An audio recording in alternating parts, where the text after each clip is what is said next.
everyone, my name is Alex. Welcome back to my channel. Today I'm going to be going over my personal experience with the GI map as well as my results, and I am going to be going over my gut health protocol that I am doing with my functional medicine doctor to treat H. pylori and SIBO. If you are new here, 2 years ago I was diagnosed with primary ovarian insufficiency. It's a rare endocrine disorder that includes the loss of normal ovarian function. It also affects different hormone levels that are produced by the ovaries, like estrogen and progesterone. When I was diagnosed, my doctors told me that there was nothing that I could do, that the condition would only get worse, and that it was incurable. So since I could not accept that, I searched for alternative therapies, and I found acupuncture, Chinese medicine, and functional medicine. My journey with functional medicine began with the GI map. The first thing that I did when I went to a functional medicine practitioner was take this GI map test. The GI map is a stool test that looks at the different bacteria strains, viruses, intestinal health markers, parasites, and things like that. And I'll be going through each and every section and showing you my results as well. And then I will also be going over my functional medicine protocol that I am doing with my functional medicine doctor to help treat H. pylori and SIBO. Let's go ahead and jump into my GI map results. I will pop up my results on the screen so that you can follow along with. So the first thing that we have on the GI map test are pathogens. So it looks at different bacterial pathogens first, which I did not have any. And then it looks at parasitic pathogens, which I also did not have any, and then viral pathogens. So it looks at adenovirus, norovirus, and I did not have either of those. So moving on to the next page, it checks for Helicobacter pylori, otherwise known as H. pylori. This is a very contagious bacteria that it's estimated about 50% of the world actually has. It can cause things like ulcers and stomach cancer. It doesn't always, but for some people it can cause this. I actually had a high amount of H. pylori in my system, so that was actually the first thing that we treated, and I will get into that later on in the video. So below H. pylori are the commensal keystone bacteria. So these are actually beneficial bacteria strains in the GI tract, and everything looks pretty decent, except for, if you'll see where it says Akkermansia. Akkermansia is a probiotic strain that actually guards against different metabolic disorders and diseases like diabetes and Alzheimer's and other things like this. This was not actually very surprising to me because I have primary ovarian insufficiency, and there is data that primary ovarian insufficiency and metabolic health are very intimately linked. So the fact that I lack one of the bacteria that is so important for metabolic health is really not surprising at all. I also always seem to have issues with blood sugar. Every time I get my fasting glucose taken, it's on the higher end. This last time that I got it taken, it was actually in the high. It was actually high for conventional standards. So I don't have pre-diabetes, but my body is definitely struggling with glucose issues. So the next thing that the GI map looks at are bacterial phyla. These are just more beneficial bacteria that help with the healthy function of the gut. So everything was pretty much in range here for me. And then moving on to the next page, we have opportunistic overgrowth microbes. So this is where things get a little bit sticky, or a little bit stickier maybe. I had several different strains that were way too high. Those include Pseudomonas, Staphylococcus, and Klebsiella. Then under fungi and yeast, they check for Candida and all of these other different fungi and yeasts. I didn't have any of those. And then it checks for viruses, the cytomegalovirus and Epstein-Barr virus, which I did not have. Then moving on to the next page, parasites. It checks for all these different parasites, and then protozoa and worms, which I did not have, luckily. And then the intestinal health markers. Okay, so looking at intestinal health markers, first off is digestion. These were actually really like as good as they could possibly get for me, which is really surprising given the state of my digestion, my symptoms, and the fact that I have a lot of overgrowth and H. pylori and all of that. Because just want to take a minute here to explain to you that H. pylori can lower your stomach acid, and so that allows for other bacteria to other pathogenic bacteria to survive and to overgrow and colonize your small intestines and this is what was happening to me. And your stomach acid is really, really important for breaking down your food and extracting the nutrients and things from your food. So anyway, it's very surprising that my digestion was doing so well. That's very promising. So moving on to GI markers. So you can see that I had some occult blood. This just means that there's some minor internal bleeding going on inside the intestines. So it's not like oh my god, internal bleeding. It's like blood that you can't even see. So it's a very, very small amount of blood, but it's still there. So that means that there is something going on in there that should not be happening.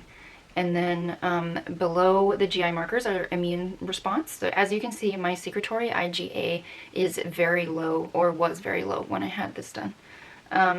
So secretory IgA is something, it's like your first line of defense in your immune system. It prevents the bacteria that are living in your gut from getting into the rest of your body. So it's super important. And as you can see, it makes sense that mine is low because I had all this overgrowth. You can see how one thing being off can trickle down and cause a whole host of other things. Next thing down is inflammation, and as you can see, I have high calprotectin. So that is a marker of inflammation in my gut, which is, again, is not surprising. So moving on to the last page of the GI map, it just looks at if you have the resistant strains of H. pylori, the antibiotic resistant strains of H. pylori, which luckily I did not have any. So that concludes my results for the GI map. Moving on to what we did for these issues that I had. Okay, before we get into this, I just want to let you guys know I am not a doctor. None of this is medical advice. I am not suggesting that you take the same things that I do. I really highly encourage everyone watching this to reach out and find a functional medicine doctor. You can find one in your area by going to the Institute of Functional Medicine, and I will link them in the description box. If you're new to functional medicine, a great preliminary resource to kind of start to learn about it a little more is Mark Hyman's podcast. It's called The Doctor's Pharmacy, and I will also link that in the description. Moving on to my protocol, the first thing that we did when we got my results back was to treat me for H. pylori. My functional medicine doctor put me on mastic gum and matulity. So matulity is this African tea. It's like one of the most expensive teas in the world. It is ridiculously expensive. It costs about $200 for a box. It's a 30-day supply, and if you have a partner, your partner has to get treated too, because H. pylori is highly, highly contagious. So you have to both be treated, otherwise it's a complete waste of money. So they do have a guarantee for the tea, and if you get tested after you have completed the course of their tea and you still have H. pylori, then they will give you your money back. So there is that. So I took the matulity and I took the mastic gum. When we were finished with that protocol, which took a couple of months, because the matulity takes a month, and then I was on the mastic gum for 2 months. So I started the mastic gum first, took that for a month, and then started the matulity and took the matulity and the mastic gum at the same time for another month. So that was a 2-month protocol just to get rid of H. pylori. And then she tried to treat all the overgrowth and stuff just with probiotics, and she kind of just, when it wasn't working for me, because my number one issue has always been, and I'm sorry I have to talk about this, we're talking about gut health, but with diarrhea, I would have diarrhea every single day. It wasn't like all day every day, but once in the morning, every time I'd have a bowel movement, it was diarrhea that was basically...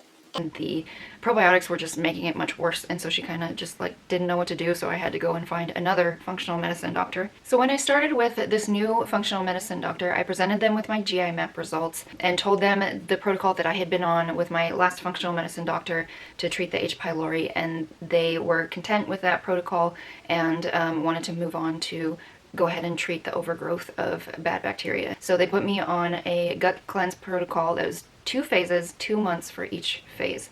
So the first phase is the cleanse phase, and the second phase is the rebuilding phase. On the cleansing phase, they had me on serrapeptase, it's a biofilm buster. So essentially, pathogenic bacteria can build these biofilms, and they hide inside them in order to hide from the treatment that you're taking to try and kill them. This happens a lot. For example, if you've ever had a UTI and you're taking antibiotics and it feels like it's gone while you're taking the antibiotics, and when you finish the antibiotics it comes right back, that's because the bacteria have built a biofilm in your urethra and they're hiding inside that.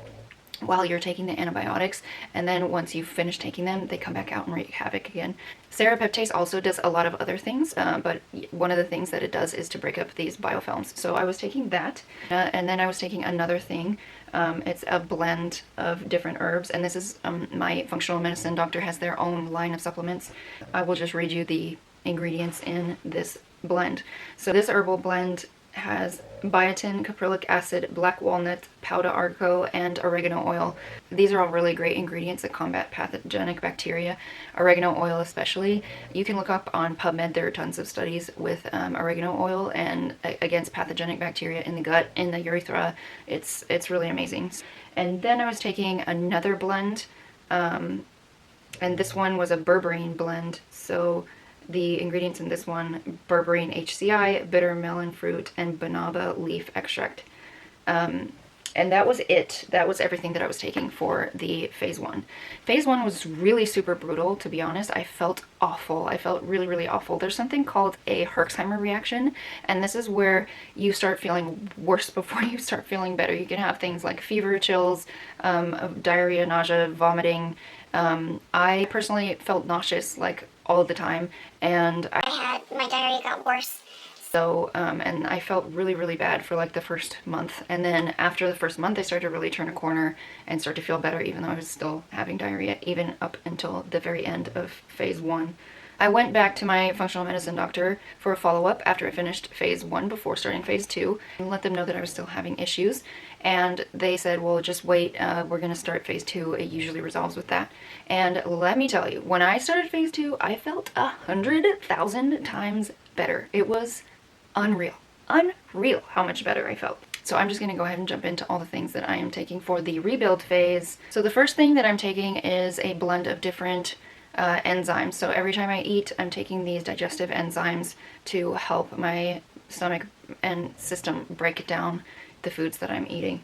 The second thing I'm taking is a probiotic blend. It's their own probiotic blend, but it's basically a bunch of different lactobacillus and bifido strains. And it's got 25 billion, but I take 2 capsules, so I'm taking 50 billion a day. And then I'm also taking another herbal blend. This one has licorice root, marshmallow root, slippery elm, and aloe vera. And then I am also taking L-glutamine. This is something you can actually get online. This is really helpful to help heal your intestinal lining.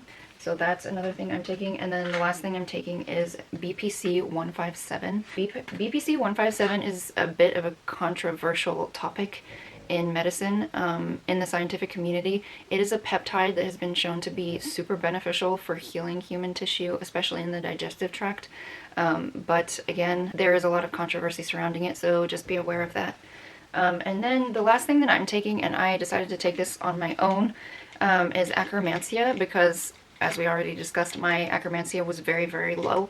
So I decided to take this. I've heard that Pendulum is like the be-all end-all of Akkermansia probiotics, but honestly, they're really, really expensive, and I'm already spending like hundreds and hundreds and hundreds of dollars on supplements every month, and I just need to save where I can, and I just make sure that when I'm doing that, I'm still getting my supplements from a reputable brand. These Code ones are like half the price, and they last for 3 times as long. So essentially, the Pendulum ones are really expensive and they only come with a 30-day supply. These ones are half of the price of those, and they come with a 90-day supply, and they're third-party tested. They are a CGMP certified manufacturer, so that just means they have to comply with certain standards in order to maintain the CGMP status. So it also means that they have to prove that what they say is in their supplements is actually in their supplements. So how am I feeling now? I am feeling so much better. Finally, the diarrhea is gone. I'm having more frequent bowel movements throughout the day, and I never knew this, but apparently a healthy body, in order to have a healthy digestive system, detoxifying all the things you need to detoxify, you need to be having a bowel movement 2 to 3 times a day. I did not know this. I just feel amazing. I have more energy, and also my ovarian function has improved since I have been doing this rebuilding phase. I didn't mention this before, but when I was doing the cleansing phase, I had like my ovarian function was very, very bad.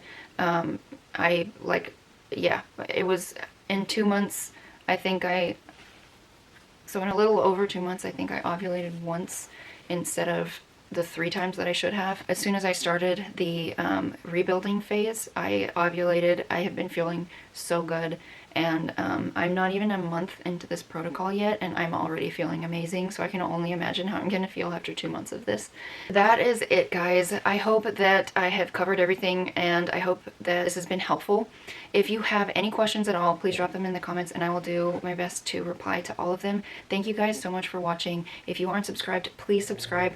I am sharing all about my endocrine disorder and all the things that I'm doing to help heal. I am going to be doing the stem cell treatment next month, and I'm going to have to like fly to New York, and it's going to be a whole big thing, and I'm going to be sharing all about that on my YouTube channel. So if you guys want to follow along with my journey, please go ahead and subscribe, and thank you so much for being here, and I hope to see you next time. Bye, guys.